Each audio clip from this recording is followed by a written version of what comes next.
Good day, Orteans. Your lecturer for today is Professor Frederick Rodriguez, top 1 in the October 2005 Criminology's licensure examination.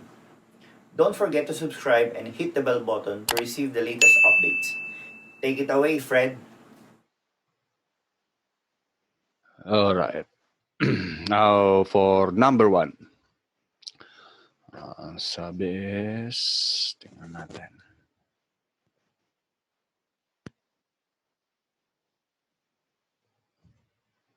Okay. So for number 1, OCI, Organized Crime Investigation, an offense whose inception, prevention, and or direct or indirect effect involve more than, okay, medyo kulang yung ano natin, but this must be more than one country. But at any rate, tama pa rin naman yan.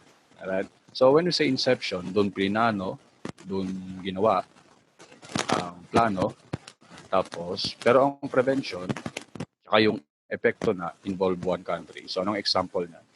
Human trafficking. Let's say, nirecruit natin sa Pilipinas, yung supposedly i-exploit natin na babae, let's say, for prostitution.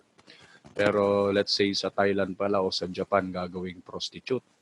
O kaya sa drug trafficking. So ingredients ginawa in China, niluto sa Pilipinas. Dito na rin binenta. Okay? So ano kaya to? Ito yung konsepto ng very good, transnational. So ano pa kaya yung ibang tawag sa transnational crime class? Meron pa ba sa tingin nyo? Pa ba? Okay, magsusulat-sulat na naman ako dito. Alright. Anyone? Malapit na. Okay. Anyone? Yung pwede nating term for transnational crime.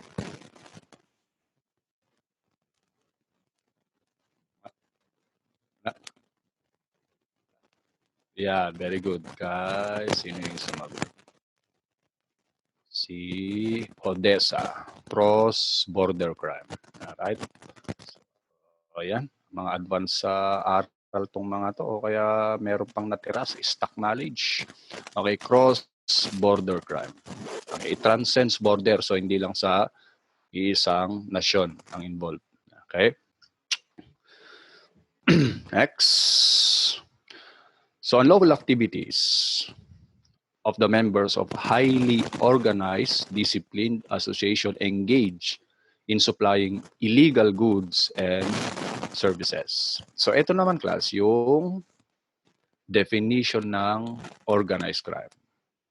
Okay? Organized crime. So, ito na yung bigay ng United Nations Convention. Okay.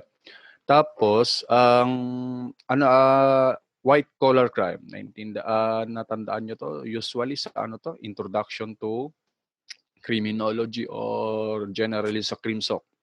So yung white collar crime naman, class, is committed by a person of high status or highly respectable person, right?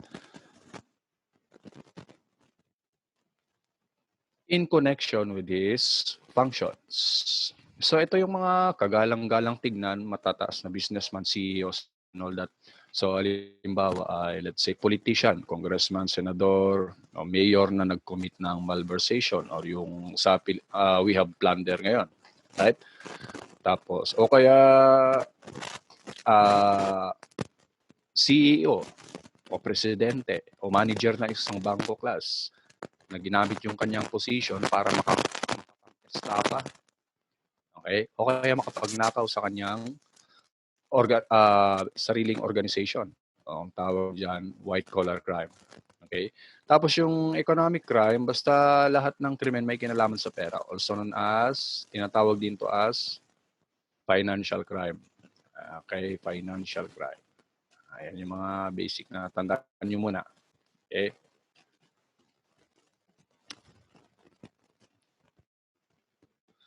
So, eto naman, transnational organized crime is an enterprise of group of persons engaged in continuing illegal activity which has its primary purpose. Ito na yun, class. as a trending question sa OCI or favorite question, yung main purpose tsaka ano yung pagkakaiba niya sa terrorism. Right? So ano yung main purpose ng organized crime? Take note, business model kasi to, class. Yung nagkataon nga lang na siya ay illegal. Malalaking negosyo din to. So ito, ano? Okay?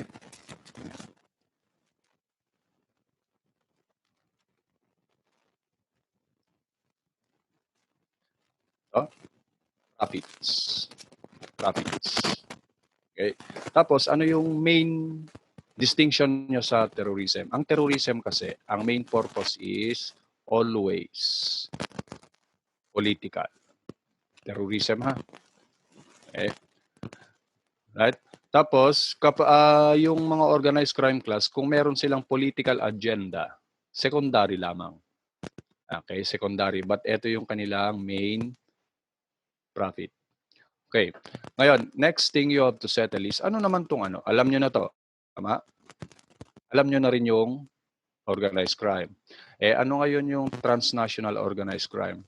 So pag sinabing transnational organized crime, di pagsamahin lang natin yung definition ng transnational crime and organized crime. Ibig sabihin, group of persons, okay? Tapos ang kanyang operation is cross-border. Okay, organized crime siya and at the same time transnational crime. O yun na ngayon yung transnational organized crime. Usually, ang human trafficking perpetrated by transnational organized crime. Alright? Ngayon, sabi, group of person. Tanong, ano ba ang nakasanayan? Ilang katao ang magaralgal? Okay na? Nako, nagloloko to. Mapipilitan ako maglakas ng boses, ha. Magaralgal o boses ko yung magaralgal? Okay ba? Sound check. Okay na ba? Sinong napapangitan pa sa ano? Okay naman. Baka sa ano yan, ano, Lloyd?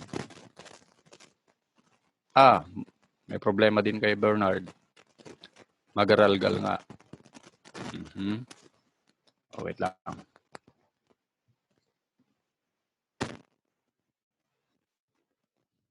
Alright.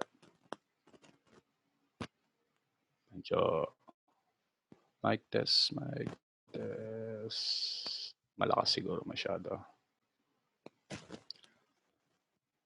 Okay. Okay ba ba? Okay na.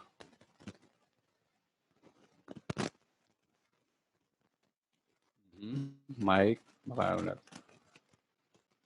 Wait lang. Subukan natin baka pwede mahirap maglakas ng boses. How about Bernard Correa? Okay na ba? Kunyari mag-check tayo ng attendance. Meiko, Bernard, Marvin, Lian, Ervin. Mag-aralgal pa rin? Okay naman. Sige, basta, ayan, thank you. Basta call yun na lang yung attention ko kung sakali tayong ano. Right, siguro masyado lang malakas kanina. Now, so let's proceed forward, class. Ang sabi, ang transnational organized crime is a group of person. Ang tanong kasi, ilan yung group na considered para masabing organized crime? Very good. 3 or more. Okay. At least 2. At least 3. Okay, at least 3. 3 or more. Okay, usually conspiring and confederating with each other. Usually, ito na rin yung definition ng mga syndicated crime. Tandaan nyo, 3 or more. Okay? Now, iba naman yung drugs, tandaan nyo to. Sa drugs naman, considered as syndicate na kapag 2 or more. Tandaan nyo na rin sa dangerous drug education, yung syndicate syndicated group or organized crime group pagdating sa drug, ang standard naman ng batas is okay na yung dalawa or mas marami. Okay? Now, If you want to learn more from him, take our Road to 1 Million challenge. If this channel hits 1 million subscribers, we will release the rest of his lectures. Or you can watch the rest of his lectures now by enrolling in Ortea Criminology Review. Just message us on our Facebook account for more details. See you soon, Orteans!